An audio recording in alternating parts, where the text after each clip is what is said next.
السلام علیکم پیارے بچوں، امید کرتی ہوں آپ سب اچھے سے ہوں گے۔ تو آپ اپنی اردو بکس کھولے بچوں، پیج نمبر 46۔ جیسے کہ ہم نے کل پڑھا تھا سوامی وویکانند لیسن، جو سبق ہے آپ کی اردو بک کا، اس کا پارٹ 3 ہم نے پڑھا تھا۔ آج ہم اس کا آخری حصہ یعنی پارٹ 4 پڑھنے جا رہے ہیں۔ تو آپ اس سے پہلے آپ اپنی بکس کھولیے، اپنے سامنے رکھیے، پیج نمبر 46 کھولیے اور میرے ساتھ پڑھیے۔ کھولیے، شاباش۔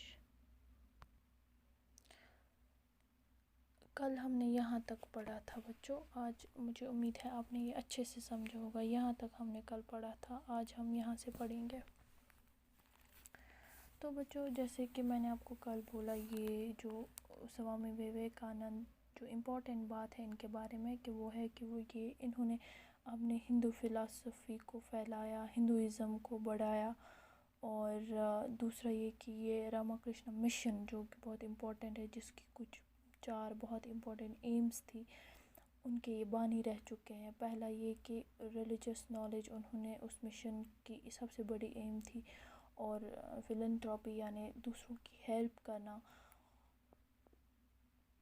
اور تیسرا یہ کہ لوگوں کو ایجوکیٹ کرنا، اور چوتھا اسپریچویلٹی، روحانیت کا سبق انہوں نے اس مشن میں پڑھایا لوگوں کو۔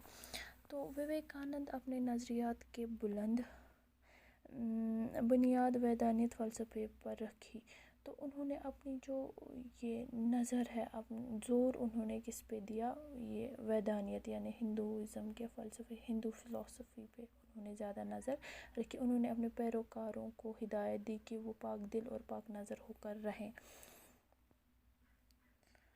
تو انہوں نے اپنے پیروکاروں کو بھی یہ ہدایت دی، یعنی جن کو پڑھاتے تھے ان کو ہدایت دی کہ وہ پاک دل یعنی صاف دل رکھے، اپنے من کو سچا رکھے، بغض نہ رکھے کسی کا، پاک نظر ہو کر رہے، اور خود غرض اور لالچی کو چھوڑ دے، یعنی سیلفشنس۔ آپ کو تو پتہ ہے یہ بہت بڑا سوشل ایول ہے، اور یہ بہت بڑا گناہ بھی ہے۔ ہمیں گریڈینس، سیلفشنس، سارا کچھ ختم کر دینا چاہیے، جھوٹ نہیں بولنا چاہیے۔ تو انہوں نے یہی سبق سوسائٹی کو دیا، اپنے لوگوں کو دیا۔ انہوں نے انسان سازی کو اپنا مقصد قرار دیا، یعنی انسان سازی کو انہوں نے انسان بنانا، اچھی تربیت دینا، مطلب اچھی تربیت دینا، انسانوں کو اچھی تربیت دینا اپنی زندگی کی انہوں نے ایم بنائی، اور وہ ہمیشہ اسی کا سبق دیتے رہے۔ اپنی غیر معمولی صلاحیتوں اور علمی و عملی سطح پر بے لوث کوششوں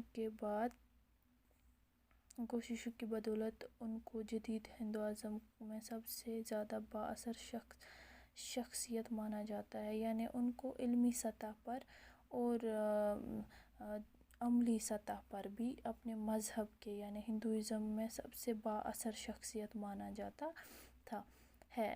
اور انہوں نے ہندوستان اور اس سے باہر ہندو مت کے ایک نئی روح پھونک دی، یعنی انہوں نے ہندوستان میں اور ہندوستان سے باہر یورپین کنٹریز، امریکہ میں، یورپ میں، باقی کنٹریز میں یہ جو ہے ویدانیت یعنی ہندو فلسفی کی روح پھونک دی۔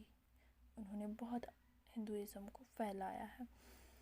تو انہوں نے ہندو مت کے تمام فرقوں اور دنیا کے تمام مذاہب کو ایک ہی منزل تک پہنچایا، بلکہ ان کی وجہ سے صرف ہندوازم کو فائدہ نہیں پہنچا، دنیا کے ہر مذہب کے بارے میں انہوں نے اچھا ہی بولا ہے، لوگوں کو آگاہ کیا ہے کہ اچھا انسان بنے، لوگوں کو یہ بھی بولا ہے کہ سچ بولے، لوگوں کو بہت ساری چیزیں سکھائی ہے، انہوں نے اچھی اچھی باتیں سکھائی ہے، کیونکہ ان کی زندگی کا مقصد کیا تھا؟ انسان سازی، یعنی انسان کو اچھی تربیت دینا۔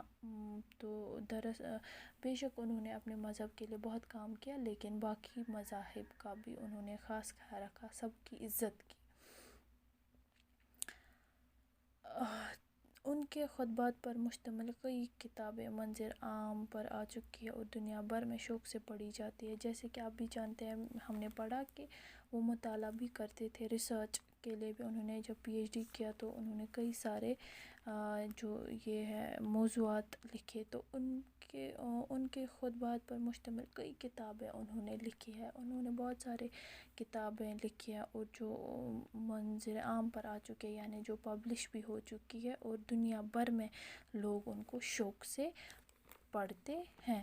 یعنی ان کی بکس کو، ان کے اس کو کلام کو پوری دنیا اچھے سے اور شوق سے پڑھتے ہیں، یعنی پڑھنے کا دل چاہتا ہے. اتنی اچھی اچھی باتیں انہوں نے لکھی ہے. آئی ہوپ آپ نے اس لیسن کو اچھے سے سمجھا ہوگا. اب آپ اس کی ریڈنگ کریے. اگر کوئی بھی کنفیوژن ہوگا تو آپ مجھے ضرور بولے گا. اور یہاں پہ کچھ سوالات ہے دیے گئے، مجھے امید ہے آپ کو یہ سب آئیں گے. اب آپ یہ کر سکتے ہیں. سوامی وویکانند کس شہر میں پیدا ہوئے؟ سوامی وویکانند کا اصلی نام کیا تھا؟ وویکانند نے سری راما کرشنا سے کیا سوال پوچھا تھا؟ اپنے استاد. راما کرشنا مشن کا بانی کس کو مانا جاتا ہے؟ اوبویسلی سوامی وویکانند کو ہی. وویکانند نے اپنی نظریات کی بنیاد کس فلسفے پر رکھی؟ ویدانت فلسفے پر. تو آج یہ ختم ہونے جا رہا ہے، تو آپ یہ سوالات اپنی نوٹ بکس پہ کیجیے گا. خدا حافظ.